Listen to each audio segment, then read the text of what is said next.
le peuple choisi par Dieu. Je m'en vais vous lire dans Nombre 23, versets 19 à 20. Il dit ceci.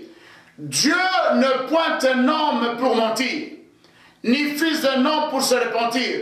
Ce qu'il a dit ne le fera-t-il pas? Ce qu'il a déclaré ne l'exécutera-t-il pas? Voici, j'ai reçu l'ordre, moi, de bénir. Il a béni, je ne le révoquerai point. Il n'aperçoit point d'iniquité en Jacob. Vous connaissez le temps de Jacob. Mais Dieu dit ici, il n'aperçoit point d'iniquité en Jacob. Il ne voit point d'injustice en Israël. L'Éternel, son Dieu, est avec lui. Il est son roi, l'objet de son allégresse. Là, je suis allé un peu jusqu'au verset 21. Voilà. Troisième volet dans notre mission en tant que serviteur de Dieu est d'exhorter, de consoler, d'enseigner. Tout ceci avec douceur. La Bible nous parle de 3 pertes et de réactions de 3 personnes concernées. Je voudrais un peu qu'on puisse étudier scrupuleusement ces 3 pertes dans la Bible. C'est dans Luc chapitre 15.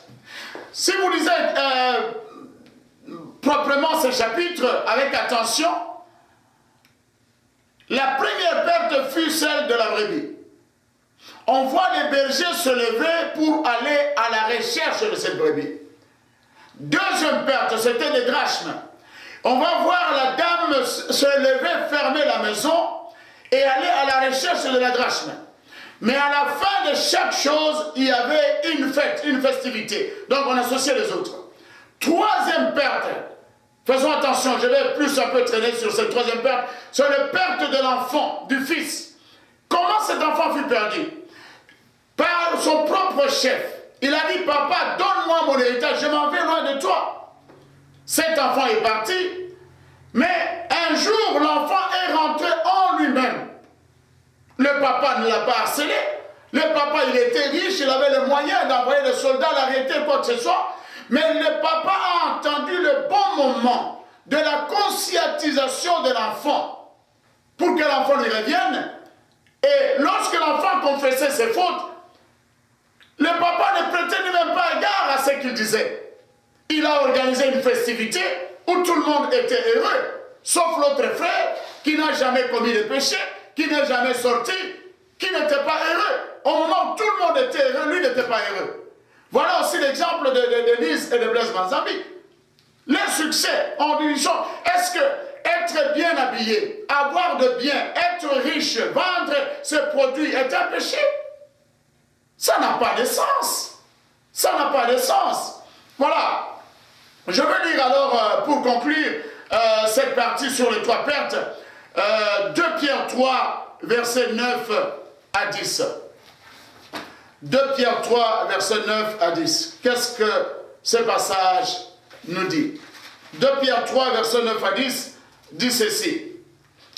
Le Seigneur ne tarde pas dans l'accomplissement de la promesse comme quelques-uns le croient, mais il use de patience envers vous, ne voulant pas qu'aucun périsse, mais voulant que tous arrivent à la repentance. Voilà Dieu. On parle de Marie Missam où elle est morte parce que Dieu a vu que... Non, écoutez bien aimés, tous les pécheurs qui sont dans ce monde devraient mourir avant Marie Missam. Dieu seul est souverain dans ses décisions. Je meurs quand Dieu veut, pas quand toi tu veux ou quelqu'un d'autre le veut. C'est ainsi la vie. Dieu est souverain. Il n'y a pas de mort sans l'accord de Dieu, sans la volonté de Dieu. Il n'y a pas ça. Mais nous savons aussi qu'il y a des responsabilités dans certaines morts, comme la Bible nous dit dans l'Ecclésiaste. Pourquoi mourrais-tu avant ton temps? Voilà, donc nous devons aussi, d'autre part, nous contrôler, parce qu'il y a certaines morts que nous pouvons provoquer de nous-mêmes. Non pas de la main du sorcier ou de la sorcellerie, ou bien de quelqu'un d'autre, non. C'est nous et Dieu, nous deux seuls avons l'autorité d'arrêter nos vies. Voilà. Nous allons maintenant entrer dans un autre point que je voulais développer. Un autre point que je voulais développer. les problèmes avec l'église apparente aujourd'hui. L'église apparente n'est pas le corps de Christ. Nous devons faire une séparation, une différence entre les deux. Toutes les églises et les serviteurs de Dieu, bêtisants, qui vivent dans des désordres, n'appartiennent pas et n'appartiendront jamais au corps de Christ. Ils peuvent porter le nom de corps de Christ, d'église, mais ils ne sont pas le corps de Christ. C'est ce que moi j'appelle église apparente. Parce que la Bible dit l'apparence est réservée aux hommes. Alors je m'en vais un peu esquisser quelques vérités bibliques pour que nous puissions aujourd'hui comprendre la différence entre l'église corps de Christ et l'église apparente. Premièrement, l'église corps de Christ n'est connue que par Dieu lui-même. Elle sera confirmée simplement au dernier jour. À l'exemple des 10 vierges, leur différence n'a été constatée que le jour des noces, c'est-à-dire le dernier jour. Les 10 vierges de la Bible, elles étaient tous 10 vierges. Elles avaient toutes des lampes. Elles avaient toutes de l'huile. Elles sont toutes parties à la rencontre de l'époux. Elles ont toutes dormi. Elles se sont toutes réveillées lors de la trompette. Mais à une seule différence, que 5 d'entre elles n'avaient pas d'huile de réserve. Voilà la différence, c'est toujours à la fin. Mais pour l'instant, nous tous, nous nous ressemblons. On ne peut pas dire que l'autre est plus saint que moi, l'autre non. C'est impossible de le faire.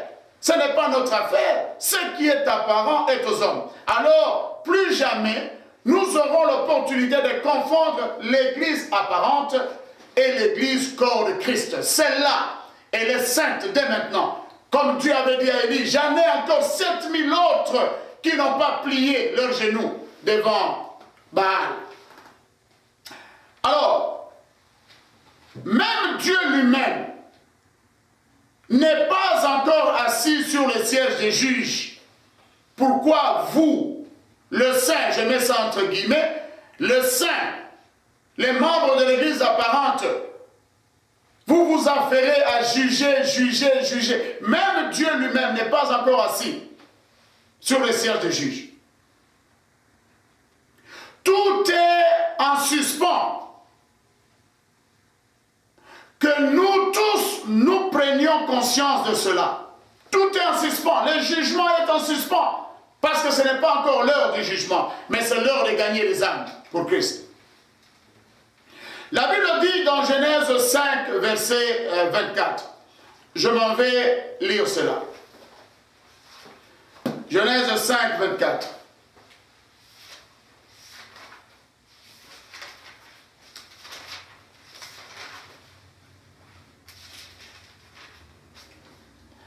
Genèse 5, 24 nous dit ceci. Enoch marcha avec Dieu.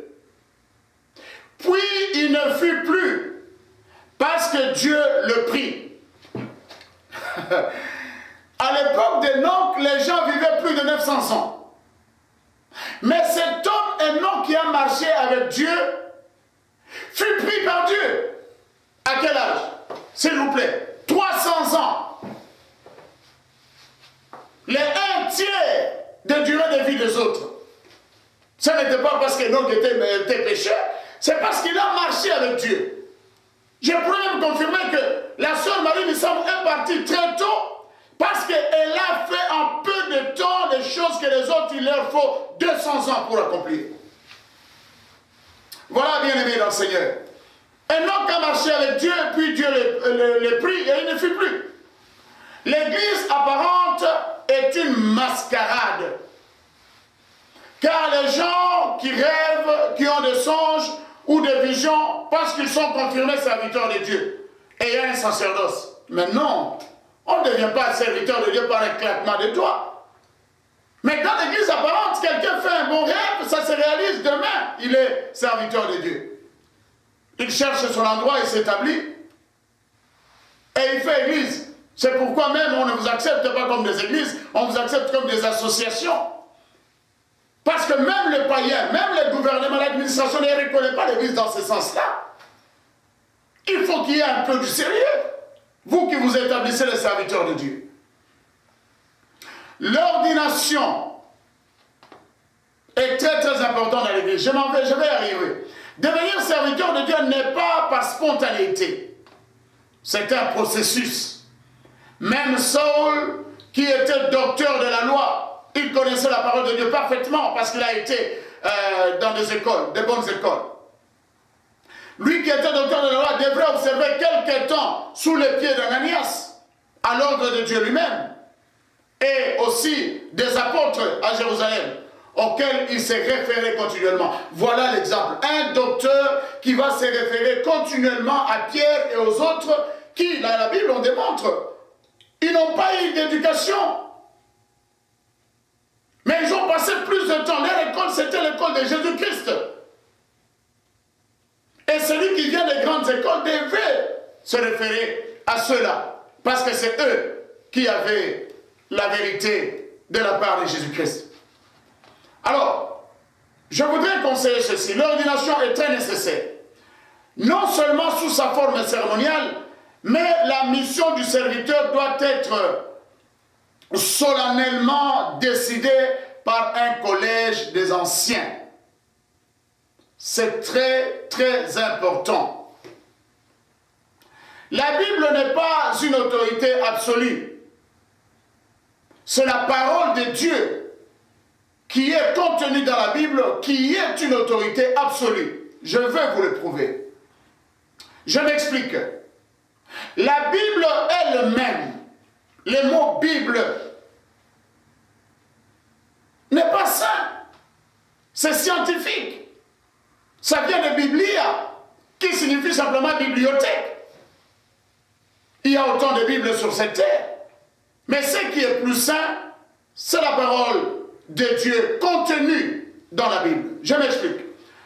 Le meurtre et le péché d'adultère de David se trouvent dans la Bible.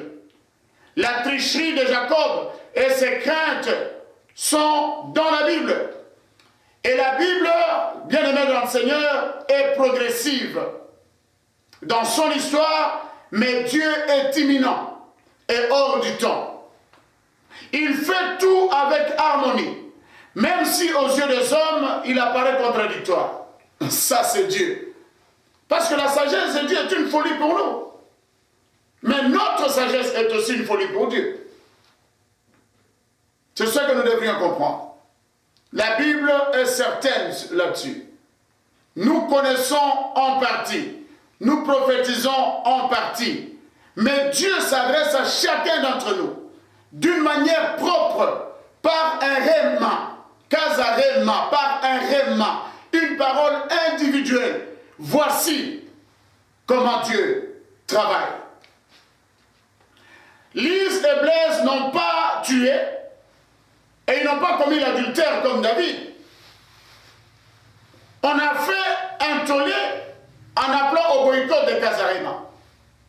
Et alors pourquoi ceux qui se font passer pour des connaisseurs de la vraie vérité lisent-ils les psaumes écrits par David? Boycotter aussi les psaumes de David parce qu'il a tué et il a commis l'adultère. Et les écrits de son fils Salomon, l'adorateur de Sidon, pour ne citer que cela. Dieu est amour. Ne le décrivons pas autrement. Son fils devrait naître sur terre en prenant la forme humaine. Lisez un peu la généalogie de Jésus-Christ et trouvez-moi un seul juste dans la généalogie de Jésus. Un seul. Trouvez-moi seulement un seul. Le Dieu de Jésus-Christ ne tue pas le pécheur, du moins dans le temps présent. Il envoie son Fils unique mourir pour lui. Dieu ne tue pas les pécheurs, mais il fait tout pour récupérer les pécheurs. Voilà comment Dieu agit. Je ne dis pas ceci pour cautionner le mal. D'ailleurs, celui qui est en Christ ne pêche pas. Et il n'y a plus de condamnation pour lui. C'est difficile à comprendre et à concevoir, mais c'est ainsi. Observons un instant les actions de Dieu. Il accepte dans l'ancien temps la liste des animaux impurs